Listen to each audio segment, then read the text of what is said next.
You're listening to Conversations with the Royal Empress, where we are spiritually and mentally reawakening the original Black woman by providing educational training tools and resources designed to inspire, empower, and elevate.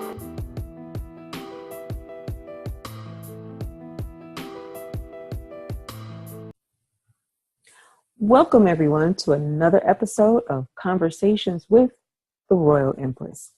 I am Akila Shabazz, and joining me are my fellow co-hosts, Dr. Hakima J. Muhammad and Lakishay Nadira Muhammad. Our topic is one we think that most Black women can relate to. We certainly relate to it, and we're pretty sure that you will too. Our subject today is I'm Not Your Superwoman. The Black woman, overworked, overwhelmed, and over it. Reclaiming our time and reducing stress. So what you're going to hear in the show today are strategies for reducing stress, for taking care of ourselves, answering those questions like, why are we overwhelmed and overworked? What is it? Is it our families? Is it our children? Is it the organizations we belong to, our careers, our mates, our spouses? Is it all of the above? We are performing major balancing acts. The stress level, Black women, is through the roof. So later on in the show, we will go into our solution segment where we will actually offer you strategies that work for us. And I'm going to go ahead and just start the show out by saying to the world, I am not your superwoman. We're talking about it privately. We need to talk about it openly, and we need to have this conversation. What are we going to do about it? Personally, sometimes I feel like Hagar lost in the wilderness, and I think there are a lot of other women that feel that same way. And I'm looking at my sister, Lucky Shay over here, and right, sis, you agree with what I'm saying, huh? Absolutely. I bear witness. um, I believe that women, Black women more specifically, we are tired. We are in many forms stressed. And so I can definitely relate. We have a full plate. We are expected to do so much and be so many things to so many people. So it's easy for us to fall in the category of looking and appearing as if we are superwomen, mainly because that's what people expect us to be. You know, over the years, throughout history, throughout the annals of time, Black women have really been looked upon as superwomen. That's superwoman, not just by her male, her mate, her husband, her spouse, not just by her children, but society has always looked at us as the superwoman. So it's not a surprise that we are feeling like, I'm overworked, I'm too tired, like I'm exhausted. And it's time that we reclaim, you know, our time and not be overstressed, overworked, because that's exactly where we are as a whole, I believe. And statistics say so. There's an article that I would like to discuss that I read. It's an article in the New York Times that came out April of this year. And the title of the article is called "The Strong and Stressed Black Woman." And and I'm going to read a paragraph in it because it was just so spot on. It says, "The strong Black woman is a cultural icon." And so when I read that first sentence, I said, oh my God, it's just, as Black women, that's just what we believe that we're supposed to be, strong Black women. So let me finish. The strong Black woman is a cultural icon, born of Black women's resilience in the face of systematic oppression that has dismantled families and made economic stability a formidable challenge. She is self-sufficient and self-sacrificing. She is a provider, caretaker, and homemaker, and often she is suffering. Now, this article was written by a sister. She's also a psychologist as well. So in the article, she talks about Black women, and just when she's counseling them, it was sister in particular it was like a secret session, because in our community, seeking help from a psychologist is frowned upon. So in her experience of dealing with Black women is that as Black women, we have to constantly have this facade that we are strong, that nothing bothers us, that we can't be weak. And so I thought, man, that's just very spot on to our topic today, because we, even though we always said it was a song, I forgot the artist's name who made it. We say, I'm not just Superwoman. And Alicia Keys also did a song about Superwoman. But we believe Karen wholeheartedly White. that we have to be that. Yeah, Karen White, you're right. It's like we believe wholeheartedly in our mind and by our experiences from either our mother, our grandmother, or aunties, that we have to be a superwoman in order for for our nation to sustain. And she's right. But you know what? I think that we have worn that cape. Many women have worn that superhero cape, where they think that we have to do everything for everybody. And in doing everything for everybody, it's like we don't take time out for ourselves. And we pay a heavy price for that. I mean, how many of us have sat on the phone with our friends, just venting, just trying to download everything that we go through? And it's like the only other people that really understand where we're coming from is other Black women who are going through that same thing. I think we wear it like a badge of honor. Like we're supposed to be all of this, and I've heard people say, the Black woman is Superwoman. She's incredible. And really, yeah, we do have those super women characteristics. But when do we take time for ourselves? We're constantly trying to pour from an empty cup. This is so true, Akila. This is so true. When do we take time for ourselves? And as you stated, this is something, again, that people, everyone really, has always looked at the Black woman as being that super strong woman. You talking about capes. Hell, we got every color. We got orange, black, green, yellow, purple, pink, lavender. We got every color cape that there is with an S, representing the super Black women. We dress it up. We even got heels to go with the cape and a crown too, because we've been taught that the only way for us to actually be is to be that strong Black woman. And this is historical. If you look at how we've been viewed and how, or what people have expected of us, we were women who supplied our natural milk to give to other women's children when we couldn't even feed our own. Meaning we were the women who breastfed other people's babies. Imagine that.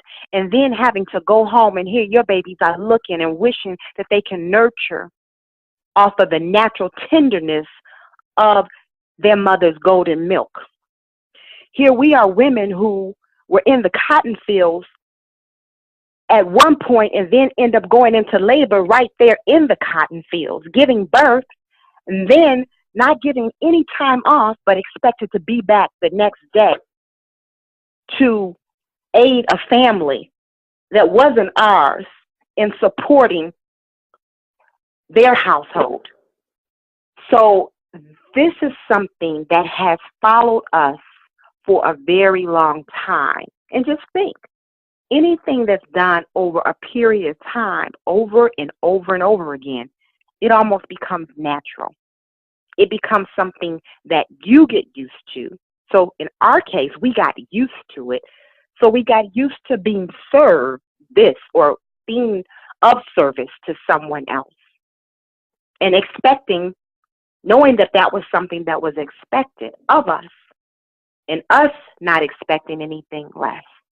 Then having to come home, taking care of family, taking care of our spouses, and all the other things that we do. So again, this is something that we are just used to. But is it even natural? Is it even natural? We've been guinea pigs in just about every medical science project there is. They've used the Black woman to pick not only her brain, but to pick her body, to put her out on display, to find out what works medically. The Black woman. So it's been expected.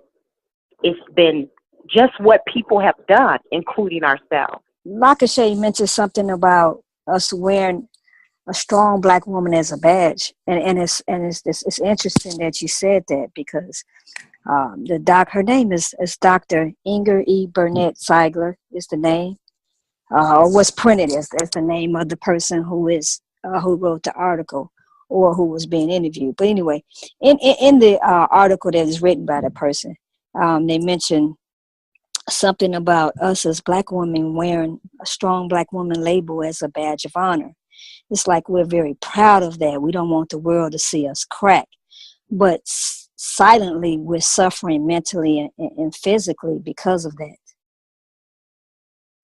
So I just wanted to point that out. Yeah, I think the stress is overwhelming for us when and I appreciate her pointing that out in that article, because it is, and it's like we don't have to wear badges. It's like I think that our title as being strong people is etched in stone, is etched in history. It's like we don't have to keep holding on to it. It's I was looking up some information as I was thinking about how overworked we are, how overwhelmed we are, how stressed out many of us are. And we know this, we don't have to look at statistics. We know this from talking to one another. But I looked at it and I'm like, how is this affecting us? You think about the suicide rate. And then I looked up the information, and it showed that Black women are the least likely out of any group to commit suicide. There's an article from the American Association of Suicidology that talked about in 2014, it said that there were 475 African-American female suicides in the United States, and that the suicide rate of African-American females was the lowest among men and women of all ethnicities. And the CDC report actually bears witness to this in terms of the numbers. So I think it's like only 1% of all suicides are committed by Black women. That in and of itself, to me, speaks to the strength that we have. But what are our outlets? What are we doing?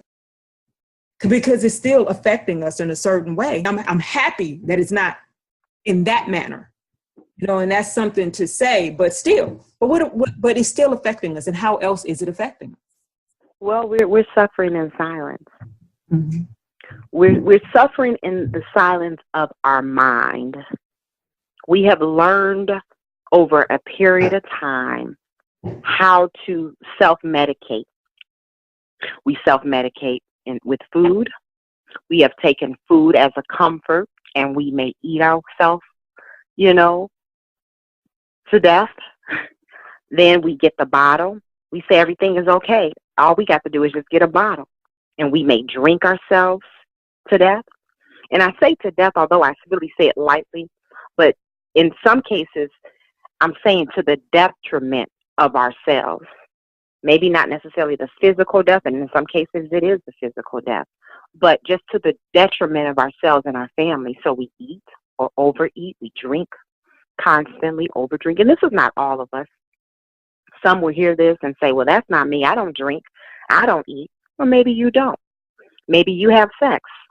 Maybe we may fulfill ourselves in different ways. So we self-medicate. We find something that we attach ourselves to. And in some cases, or most cases, it's usually unhealthy because we go to an extreme, seeking to find balance. So if it's not alcohol, if it's not,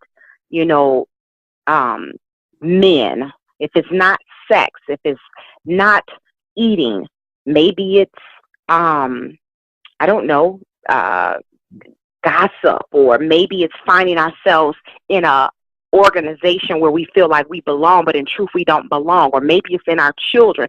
Sometimes people have unhealthy relationships with their children because they're trying to attempt to hide from the reality of what their world is. And when I say unhealthy relationships, I'm talking about light things, you know how we just overindulge ourselves. We go to the extreme trying to escape the reality. So it's many things that we do, all in the attempt to escape from the pain that we feel. And most of the time is dysfunctional.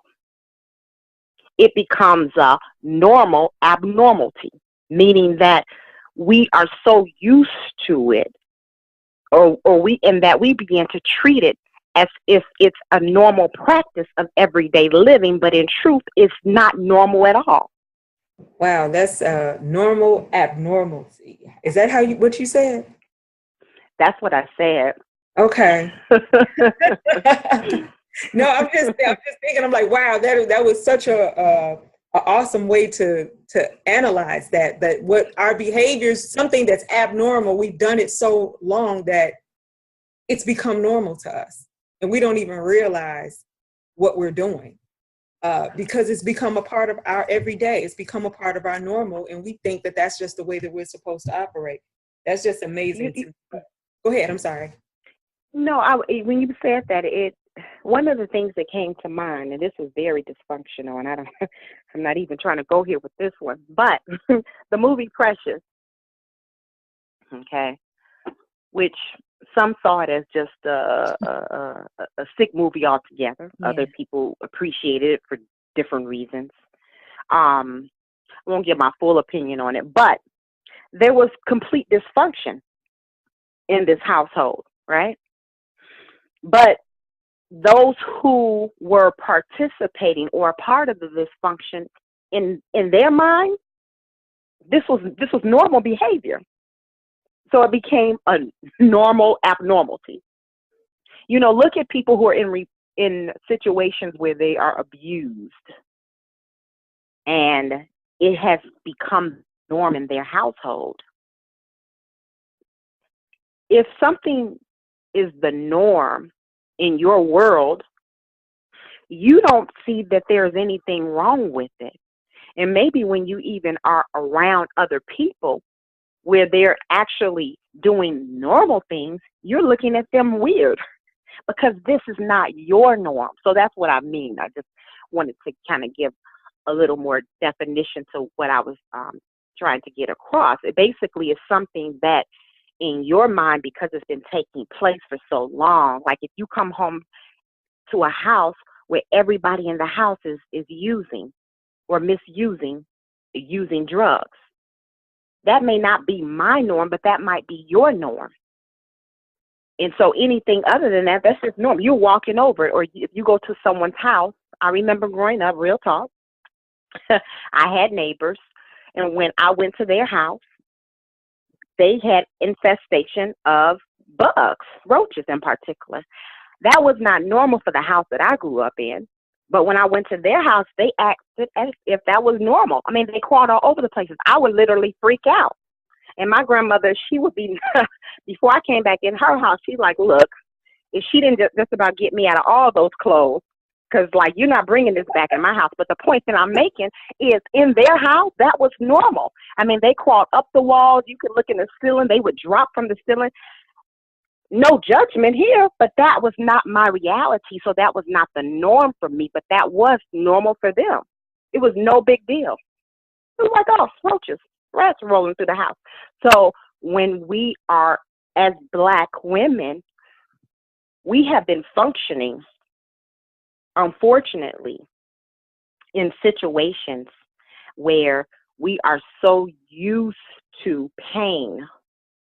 We're so used to being stressed out. We're so used to being tired. These are just signs of stress.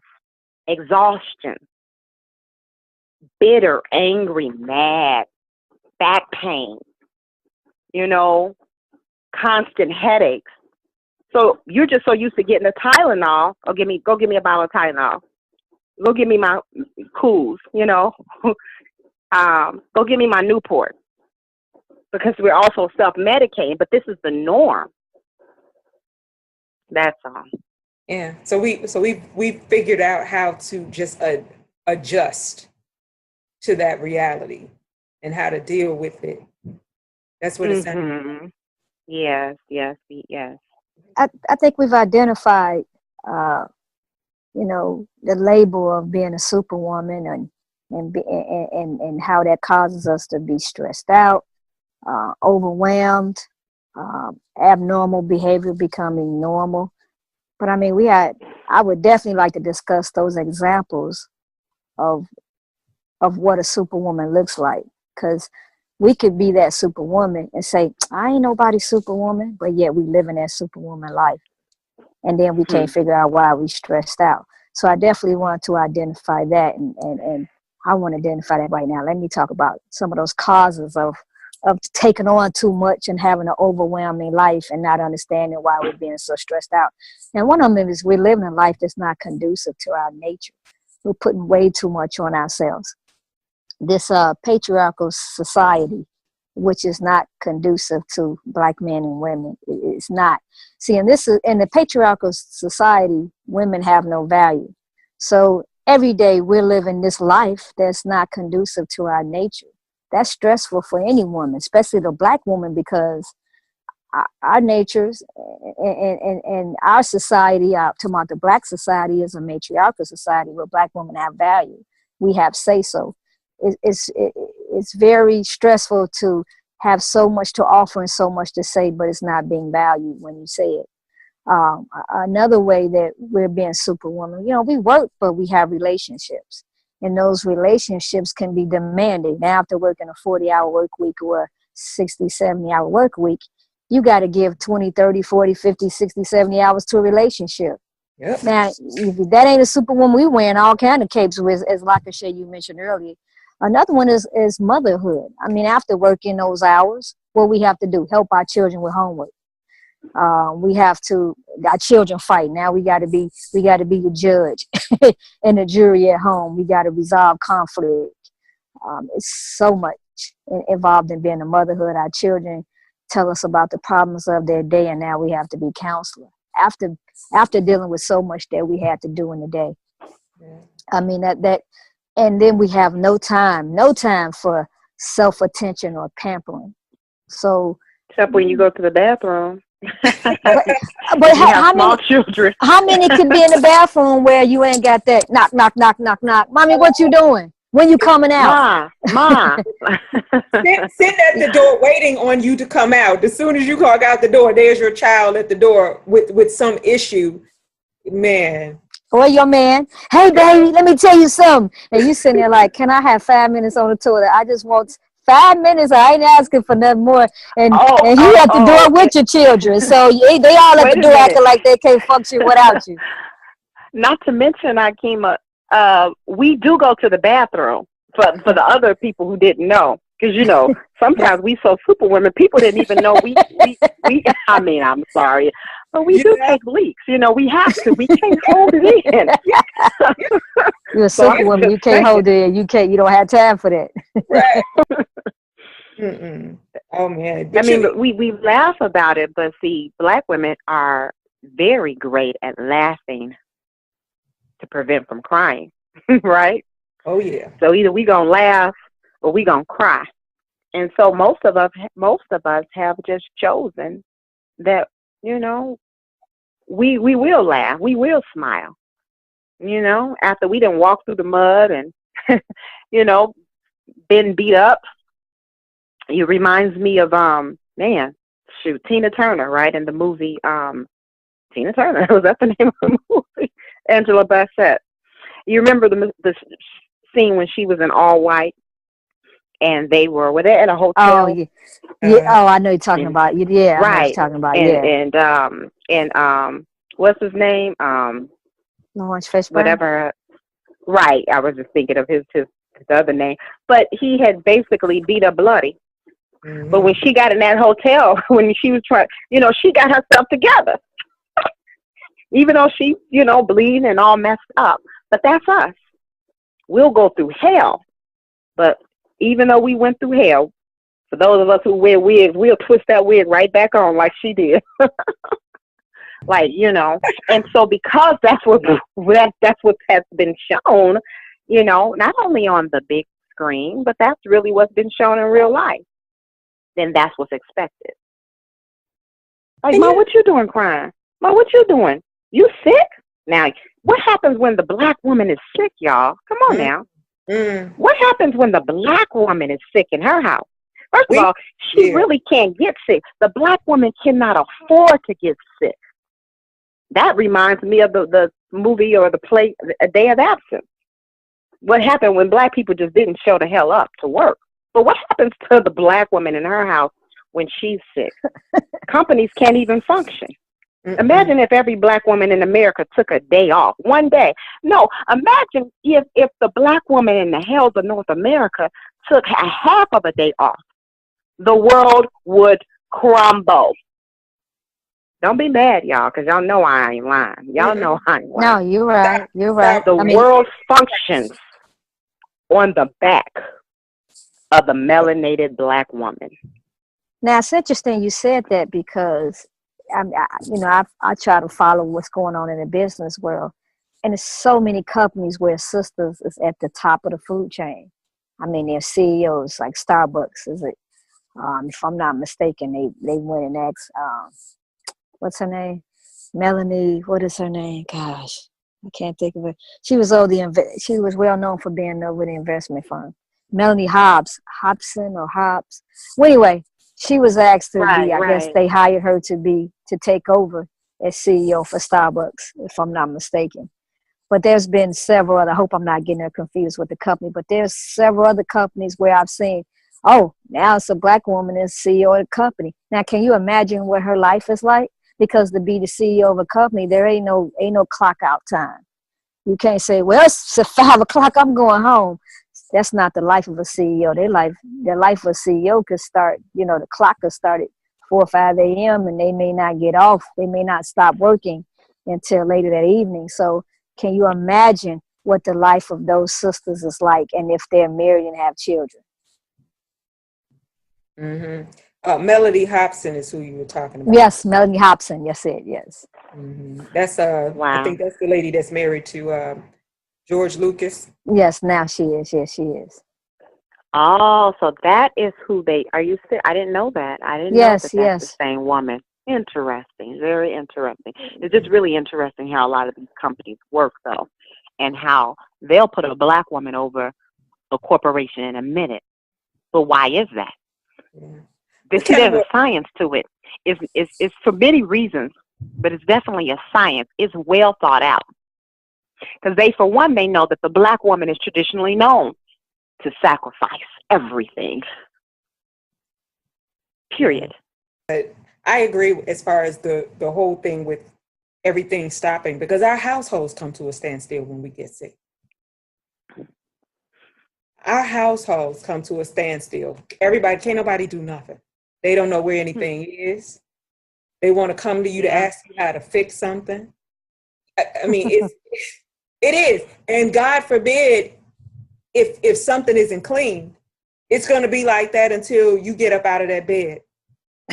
If you want it clean right, right. Unless if you want it clean right. Sticky kitchen floor. Right. Right. It's just like. Listen, I bear witness. I mean, I bear much witness. And here's a little self-disclosure. Because, sisters who are listening, I'm going to definitely keep it real. Now, recently I took on an assignment, and it had me completely occupied. I had a couple of things going on at the same time. Well, I'm a woman who really prides myself on being able to cook a wonderful meal for my family. I'm big on nutrition and health, and, my family enjoys my cooking. And do you know that during this time where I was preoccupied with these many assignments, one in particular, but it just took over. And I happened to notice that, dang, I had not cooked. And I mean, I'm embarrassed to say, but I'm just going to keep it real. And again, I'm a woman who loves to cook, and my children love for their mother and wife to come home and cook. 3 months. In 3 months, I probably had cooked 3 meals. And I'm keeping it real. Now, that is not the norm in my household. And when I didn't even realize it, I didn't even realize it. I mean, thank God I have a children, teenagers, and they know how to cook. I mean, their mother and their father have taught them well. So they weren't starving. But just when I realized that, wow, I have not prepared a meal, real talk, 3 meals in 3 months. So that's a meal per month, a meal every 30 days.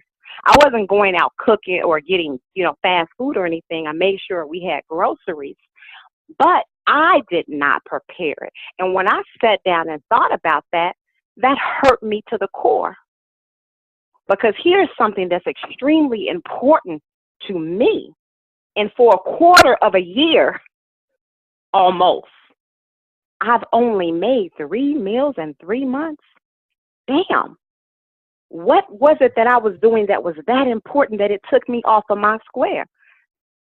Well, I was distracted by other assignments that I chose to take on. And so that's just me and my situation.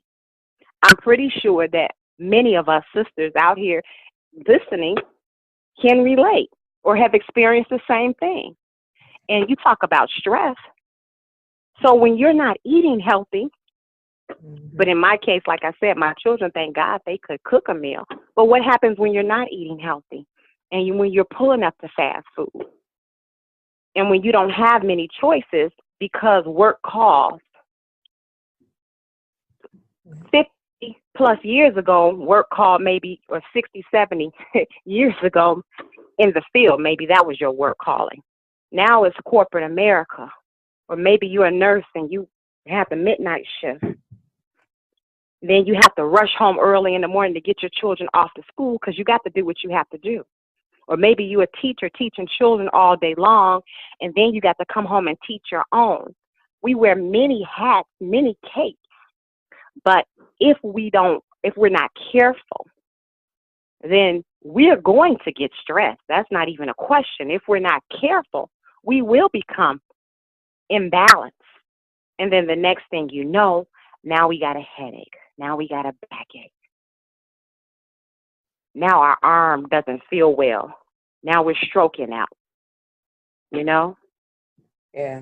I think not just the women listening, I think all of us, all three of us can attest to all of this stuff as well, because I think really what struck me when you said that abnormal being the new normal, it struck me because I realized how much I do and didn't realize that this is actually not really normal to just do all of this stuff. Maybe it's become the normal for Black women because we're so used to juggling. But somebody told me, like, girl, what are you doing? I said, nothing. What you been up to? Nothing. And then I sit here and I go, okay, you run a business. You run a household. We have this podcast show that we're doing. I have retreats that I'm planning, trips that I'm planning. And so you got all of these projects that you're working on. And I'm sitting there saying, I'm not doing much. And somebody stopped me one day and they said to me, excuse me, did you just hear yourself? But we have psyched ourselves out to the point where we think that taking on all of these things, that it's, okay, it's just what I do. But then again, when do we take time out for ourselves? And I see my sister over here looking at me, Hakima. I'm interested that you said that. We have to say no. We have to learn to say, I can't do that. But that goes back to that label of us feeling that we have to get out of that label. And there's nothing wrong with being that extraordinary woman, that Royal Empress, and still saying, no, I can't do that. Because like for me, I do my double shifts, and I still married. I still have my children. So it creates that stress if I'm not giving my husband his time. It creates that stress for me if I'm not giving my children that time, if I'm not counseling them when they need to be counseled because they're teenage girls. So I have to be there for them. So it creates that stress when I can't, wait a minute, I haven't even spent time with my mom and dad. I got to do that. So, I mean, we create this stress for ourselves when we start to put our job first, because as Black women, we'll put that money first because we know that's what set up everything. Okay, it's gonna be hard to be a mama, you ain't got no money. It's gonna be hard to be a woman, you ain't helping bring no money in that household. It's gonna be hard to do anything without money, so we make that priority. But sometimes we got to bring that balance in. You got to say, I gave this job 40 hours and it's Wednesday. You ain't getting no more hours out of me, or you can only get 10 more, but I'm going to give my family another 10 hours the rest of this week. And I have to be able to balance that. I mean, sometimes your family can sacrifice, but they can't continue to sacrifice forever. Maybe one week you work so hard you don't cook, but then next week you better be Betty Crocker, because then your family understands that it's a sacrifice and they're not losing. They just know, okay, but mama here, she here. The impact is so strong, but when she's not here, we understand that why she's not here. And that's something too that we have to explain to our family about the sacrifice that we make and why we make it.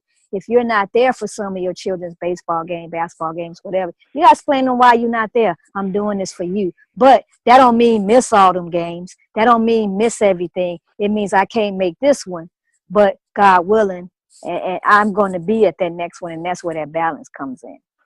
That is so right. Hakeem, as you were talking, I'm cracking up in my head because I'm like, you know what? When you said, if you missed out a whole week of cooking, then you better be Betty Crocker that next week. And so when I realized that I had sacrificed and I didn't cook, one morning I got up, I was supposed to be on my way to do some work. I sat in the car in the driveway. I turned the key off, came back in the house, went and washed my hands, and I went in the kitchen and started cooking, and people looking, waking up, like, what the heck is going on up in here? I mean, everybody got up. And then they were just looking like they didn't say nothing because they didn't know if they opened their mouth, they didn't know what might happen. So they just kept quiet. And then next thing you know, I said, hey, food is ready. And they're like, okay. Because, again, it had become the normal abnormality for 3 months. And they were afraid to even ask, Ma, do you think that you can cook? Because my son even said I looked at him funny when he mentioned something about cooking. The look I gave him, my husband even mentioned, like, what can I do? Huh? What? Yeah. Oh, okay. Well, you know what? I'm going to go ahead and go get something to eat. I said, no, this is ridiculous. But it had become a norm for a moment. But it was completely abnormal. Huh? I said, Black women got that look. We'll give you that. We got that look. Wait a minute, Grandma had it. My dear had it. We knew. We knew when to get in order. You ain't lying. That look is deadly, boy. Woo! But and look, and the look can mean so many different things, but we know what it means. That's the funny thing. Yeah. We can communicate non-verbally just by giving that look. Yeah. Woman be in the store, and you turn around and look at your child, or either a child cutting up in the store, and you look at yours like, try it. Yes.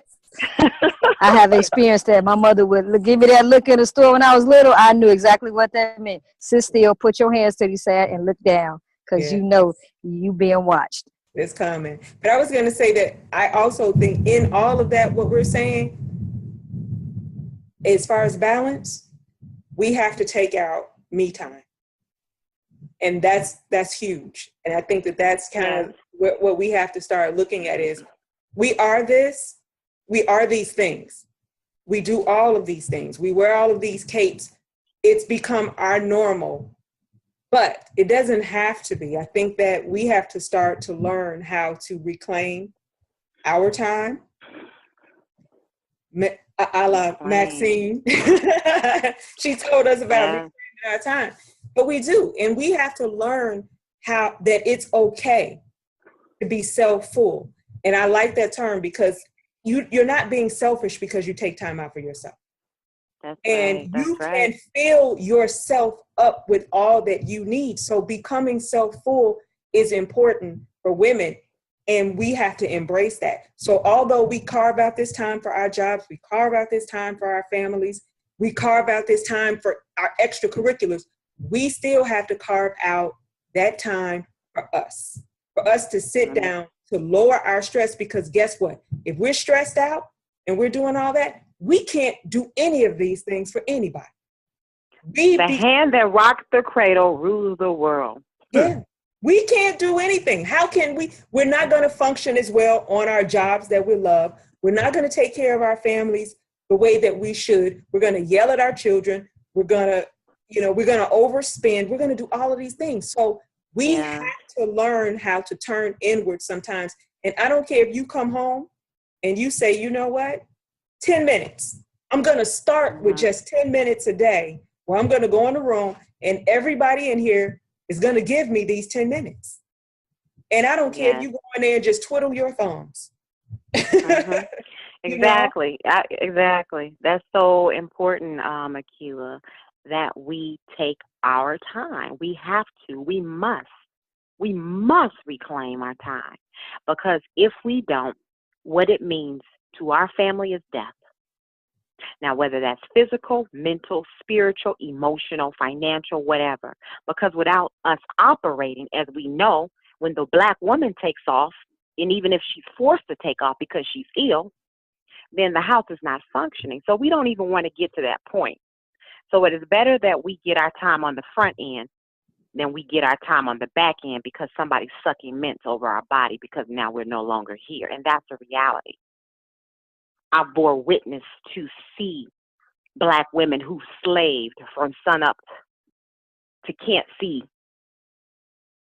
And at the end of the day, all they had to show for it was a headstone because they didn't make it home because they suffered some type of illness or some type of catastrophe in their life. It's serious. It's that serious. And I'm really appealing to our listening audience, sisters. If you don't take care of yourself, if we don't take care of ourselves, nobody else really can be responsible for taking care of us. Our children can't do it. Our husbands can't do it.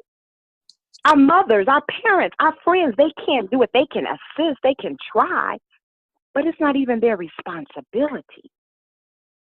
We can't be all that we can be for someone else and not be all that we can be for ourselves. So I'm really big on that.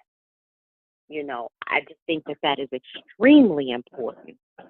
We have to reclaim our time.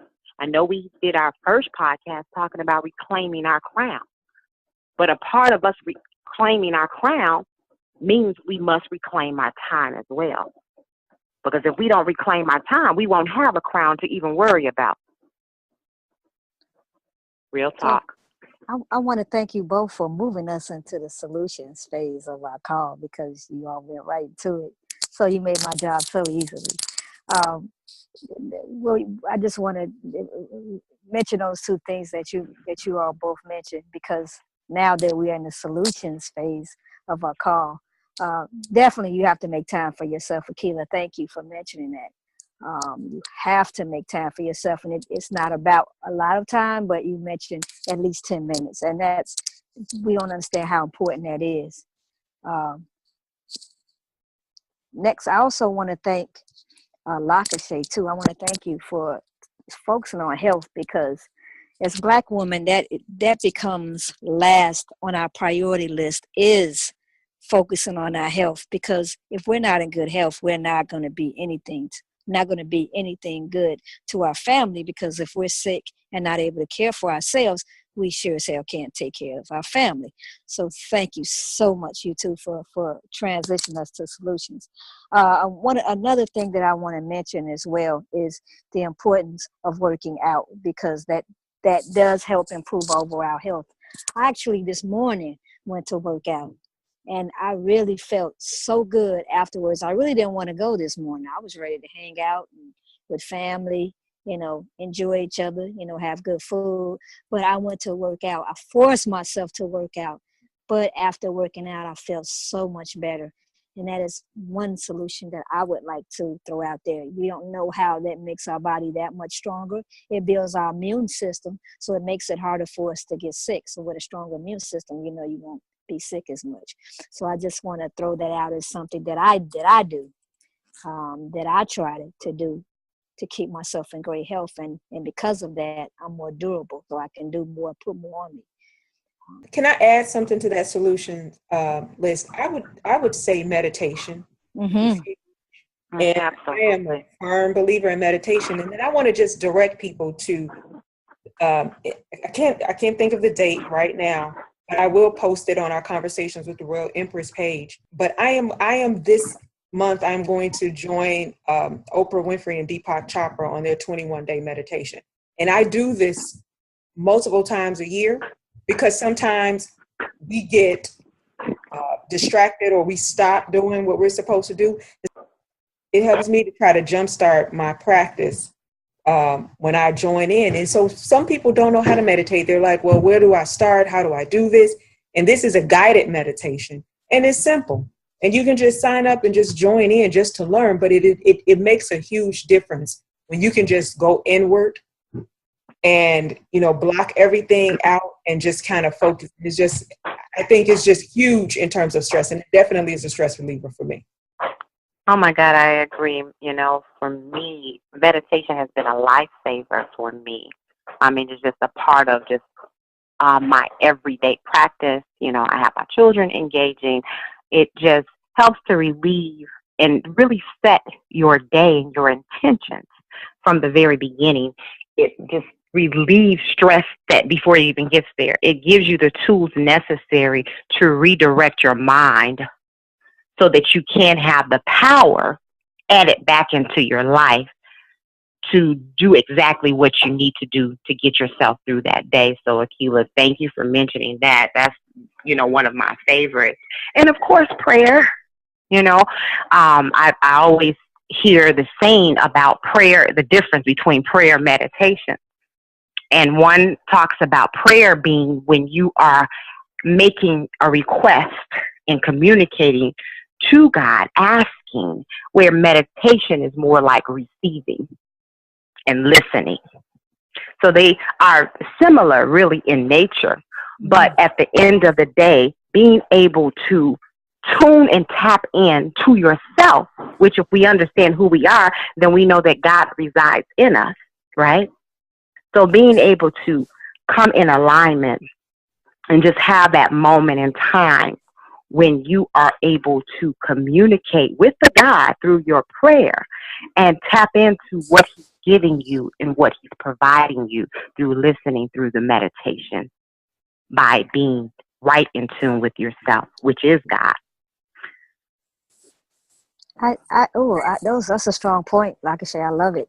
Meditation is something I'm going to try to focus on. So thank you, Akila. Thank you, Lakashay. I love you all for that. It's going to help me be better. So please, y'all been talking about me about meditating. Each other be better. So I really appreciate you all. Y'all been telling me you need to meditate, Akila. You need to meditate. So thank you, sisters. I'll tell you what I like to do. Aromatherapy goes a long way. I mean, I come in from work, I'll burn my jasmine oil, and when I say it just, oh my God, it take me from work mindset to peace. And I am loving it. When I burn my jasmine oil, I love it.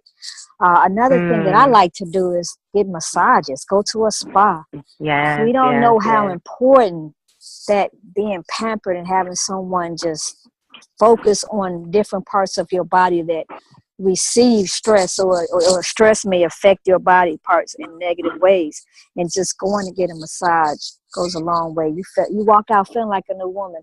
I was so anti-massage, and a friend of mine who actually go and do massages, he says you got to do it, you got to try it. So I went ahead and did it, and I am hooked. So I would tell any woman, go get you a massage.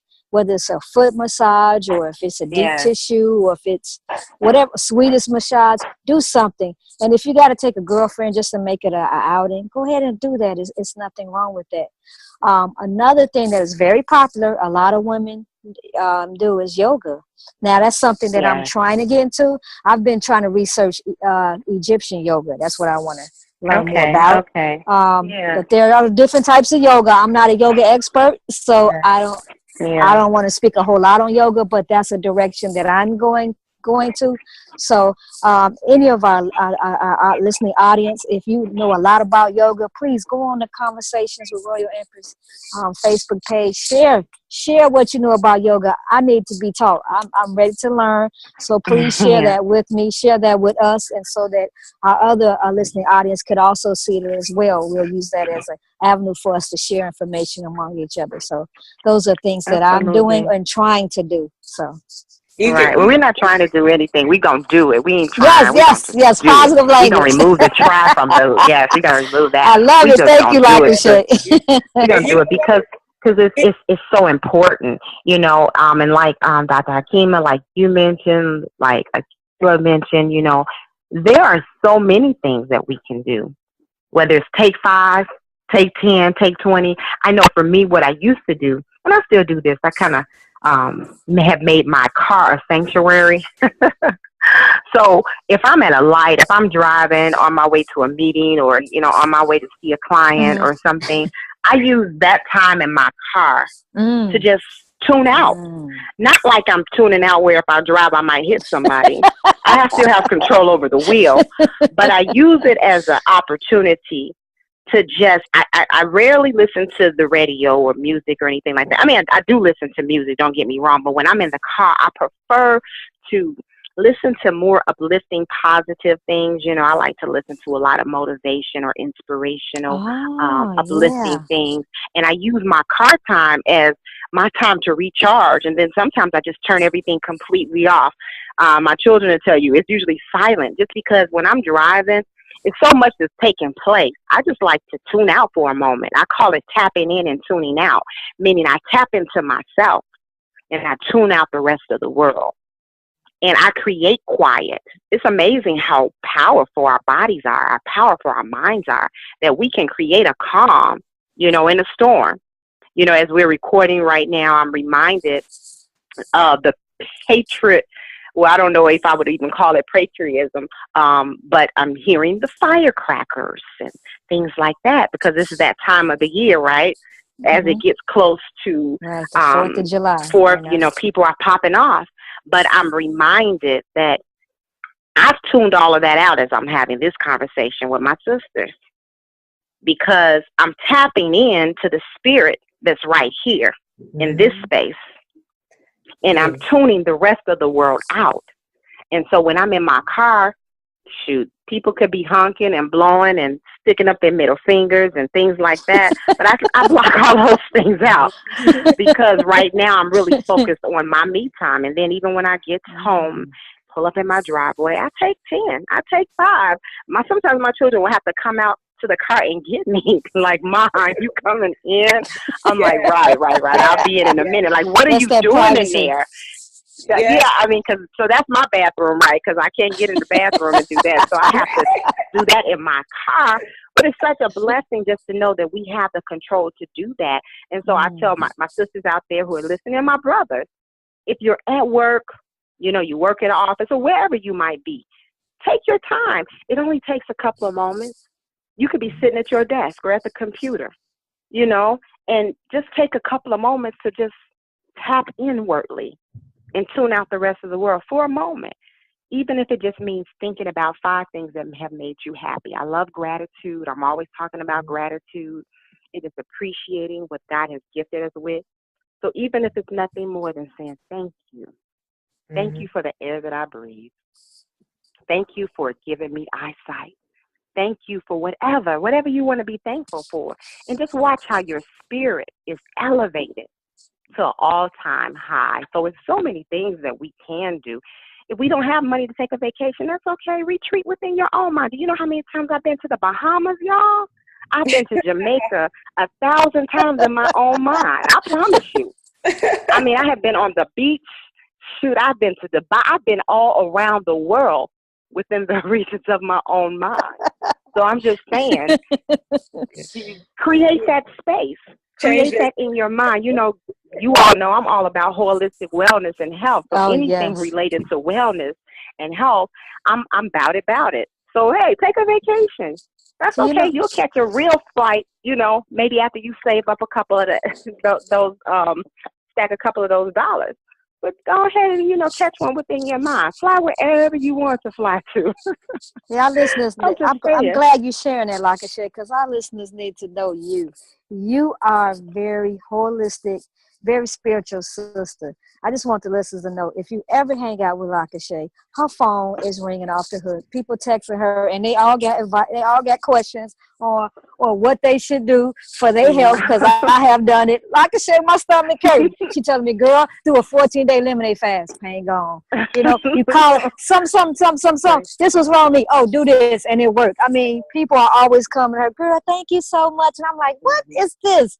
So I just want our listeners Humble. to know that when it comes to holistic health, she is, I don't care if it's diet related, I don't care if it's prayer related, meditation related, it doesn't matter.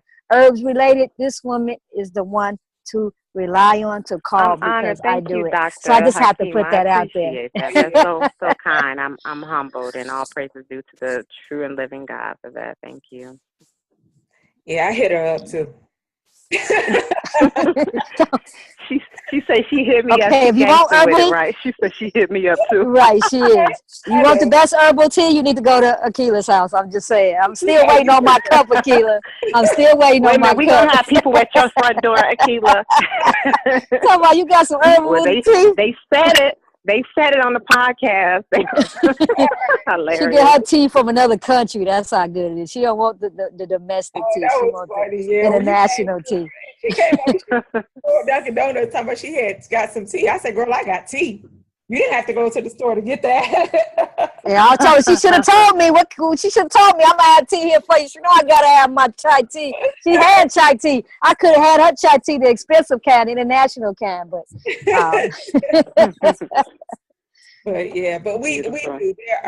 There are so many things, and Hakima, when you're talking about the yoga, and we're not going to take the listeners' time up with this, so we'll talk later on. And I guess if the listeners want to know more, they can ask some questions. But I do know a lot about yoga, and I actually have practiced yoga for over 20 years, and actually went to school to teach yoga.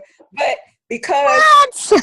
I didn't know that. We got jewels. We got all kind of jewels and gems up in this but Royal Empress piece. See, she didn't tell me about that because I'm always relying on her legal her legal expertise. My bad. I should tap into your yoga Well, expertise and we not wear your many legal crowns, expertise, y'all. right? We wear many crowns. Right. What I was going to say is, though, but I did not finish because what we're talking about right now, we are doing so much and juggling so much that because I'm always doing everything, I couldn't go to my workshops that I needed to go to get my actual certification. So wow. yes, but here's the thing: when you talked about the Egyptian yoga, yes, actually, at the retreat we just did in March, that was my instructor does Kemetic yoga. So I'm coming to your house then for my yoga class. That's what she did. So that's actually what we do at our women's retreat is Egyptian yoga. Okay. So I can put you in touch with her. And to our listeners, if you want to learn more about the retreat, you got to go to our Royal Empress page because Akila's going to share. She has been sharing, but she's going to share some more information about her annual retreat. I don't want to go into it here. We want you to go to the Royal Empress page so you can learn more about this wonderful retreat. Yeah, but take a retreat. It doesn't have to be with me. There are lots of retreats out there when we're talking about stress and getting rid of it. And as Lucky Shay was talking about, tapping out, right? You want to tap out from the world. And that's one of the ways to do it. Women gathering together. We've always been a resource for one another. We always, we get together. And that's one way to do it. Seriously, I highly recommend healing retreats to reduce stress and come back renewed. So many things, and it's a blessing. It's a blessing that we have options and that we're not just stuck because everything may not fit everybody. Some people may not want to do meditation. Some people may not want to pray. Some people may not want to take a retreat. But the beautiful thing is we've given you many options because we know being women, we are very diverse in what we like and what we desire. So it's so many things that you can tap into, even if it's just simply taking a walk. So that's the wonderful thing, the diversity of what you can do to reduce stress. We definitely want to thank our listening audience for tuning in this week. It's a very powerful message. We definitely wanted to bring something to you that would be of some great value, something that we know that our sisters need. We needed it ourselves, and we shared. We invited you in and shared a lot about our own personal information and our own personal obstacles. So we hope that you learned a lot today from us, and we look forward to having you join us in next week. Thank you for joining us for another episode of Conversations with the Royal Empress. For more information on the Royal Empress, please visit our website at www.royalempress.org. You can also follow us on Facebook and Twitter.